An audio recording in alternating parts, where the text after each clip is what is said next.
Ooh, that looks tasty.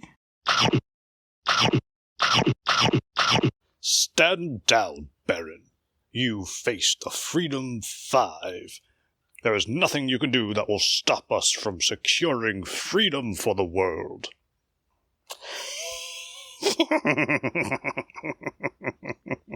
Oh, big words. But what will you do when I smash the moon into the earth? Welcome, folks. Today, the Hungry Gamer is back with another game review. And today, we are talking about Sentinels of the Multiverse from Greater Than Games and designed by Mr. Bedell, Mr. Rebitard, and Mr. Bender. What Sentinels of the Multiverse is it is a superhero game in which every hero has its own unique deck, and then every villain also has its own unique deck. And then to go along with that, you get to choose the environment that you're fighting in, which, you guessed it, has its own deck. And before I go any further, please make sure you turn on your Klingon subtitles, because if I make a mistake, that's where you'll find the corrections. What's going to happen is each player will have their own hero deck, and you are working together through card play to defeat the boss that you are fighting in any given round. And the boss will be dealing out minions and powers and so on and so forth.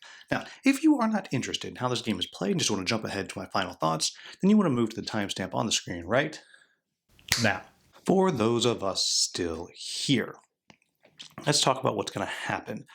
First of all, after you have selected your heroes and you select your villain, you will wind up taking the villain card, and it tells you exactly what you need to do to set up the game and how it's going to work, what happens as you go through and as you do damage, and if there's any special abilities that the villain happens to have. And I point that out because it is different for every single villain in the game. Then, for your heroes, each player will have chosen 4 cards in their hand. And I just pulled out some bunkers here just to give you an idea of what the cards look like. And again, each hero is very, very different in what they are able to do. And as you can guess, many of them are somewhat analogous to heroes that you're familiar with. Bunker here is a little bit like your Iron Man. The Wraith is your Batman-style character. And here I have Legacy, which is kind of a mix between Captain America and Superman, kind of.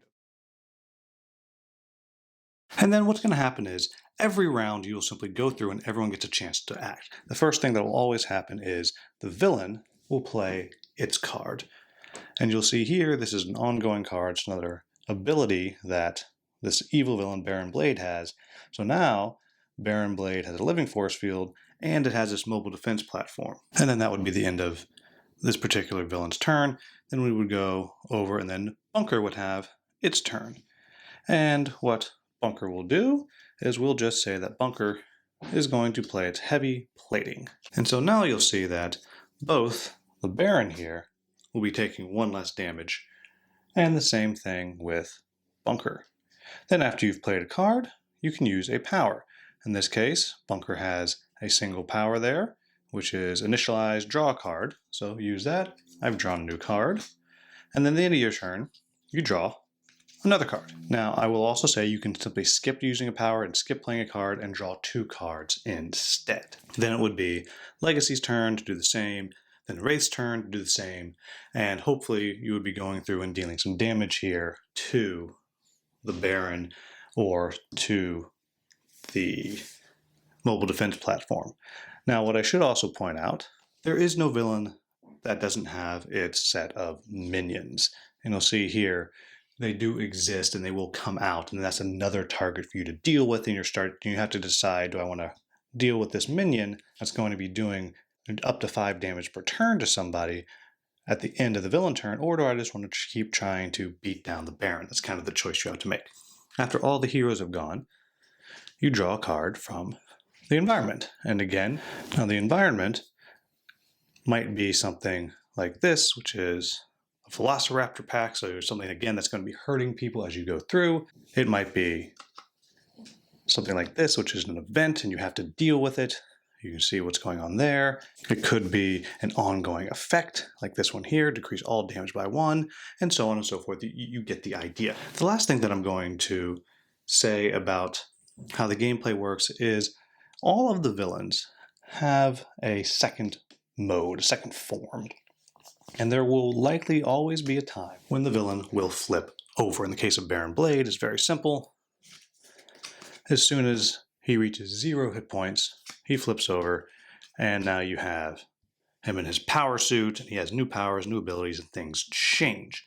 All of the villains will have the ability to flip over, and then their mechanics will change in a varying amount depending on the complexity of the villain. I will also point out that some of the villains, like Baron Blade here, also have a automatic win. So if you don't flip the Baron over before he has 15 cards in his discard pile, you will lose. So in this case, the Baron's trying to pull the moon into the planet, like you do. That's pretty much how the game works. Obviously, there are a ton of heroes that all play differently. There's a ton of villains. There are a ton of environments. So what you're getting is always very different and a different level of complexity. So what do I like about this game?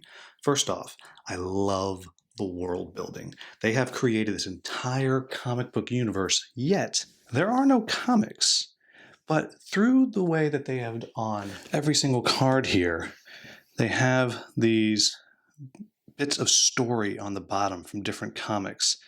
And by looking at those and by looking at the artwork, you're slowly able to kind of glean the story behind these heroes, behind these villains, and who works well together, who doesn't. And yes, there is a little bit of kind of backstory as the expansions and all have come out, and which heroes work together, which ones don't.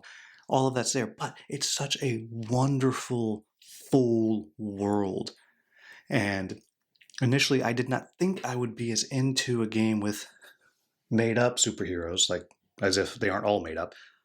But I like it. I love these heroes. They're just delightful. They have personality. They have character. And to go along with that, all of the incredible tropes are in this game. Like this world that I picked here, that you're fighting in dinosaur land. Or maybe you're fighting in a city, or maybe you're fighting on another planet, or maybe you're fighting in a crazy circus. There's all these different places that you can go. And to go along with it, we all know about the idea of the multiverse. The game is, after all, called the Sentinels of the Multiverse. Well, if you are wondering, yes, you can play different versions of the same hero as you kind of go through, and that's just so awesome. They have really captured the idea of a comic book in this game. It is amazingly, amazingly well done. Along with that, the heroes are all so unique, and they're so much fun to figure out what it is that you are doing and how they're going to work, and which heroes are going to be better off fighting against what villain, and. It's fantastic. The way you have to make choices. Do I want to just do something where I just hit the villain, or do I want to do something like this here, which is going to buff me a little bit? Or do I want to do something like this one right here, which will give me another power, and it changes my options, and it's just all so thematic. And I also really like that some of the heroes are straight up more powerful than others. And that is okay because it is a cooperative game, and so that's just part of the way of how you choose your difficulty. Maybe you want to take the really hard heroes. There are some villains that are clearly better suited to fighting some heroes. One of the heroes that comes in the base game is called Absolute Zero. Absolute Zero is hot garbage until he gets out a couple of pieces of gear. When he gets those out, he can start doing crazy amounts of damage. But you can set him up where he's fighting a villain that destroys equipment a lot, or in a location that destroys equipment a lot. And suddenly, that means if you're playing with Absolute Zero, it's going to be a harder game. It's awesome. And along with that, I've already mentioned it, there are so many different villains that you can deal with. It's great. There's so many different environments you can deal with. It is great. Everything about the way this game plays is quick, fun, delightful. Now, what are my quibbles with the game? The first one is, as I mentioned, some characters are more complicated than others, and it is possible that you wind up with a bit of fiddliness going on, because you might have a whole bunch of minions out there that are all acting at the end of the turn. You might have several of these environment cards out there that are all acting at the end of the environment turn. And suddenly, there's a lot of stuff going on. And you're checking, oh, okay, well, this is going to do 3 damage to the hero with the most hit points. That's Legacy. But we have to make sure to remember that this villain is doing +1 damage, but at the same time, don't forget that Legacy has a -1 damage thing up right now already, which is great. Oh, but don't forget that the bad guys, all the damage they're doing is fire, so we have to make sure that we keep that in mind. And okay, that's great. Oh, wait, but I forgot Legacy has a power where he doesn't take any damage from the environment, so nothing's going to happen. And it can all just start to feel like, what's going on? What's happening? Who's doing what?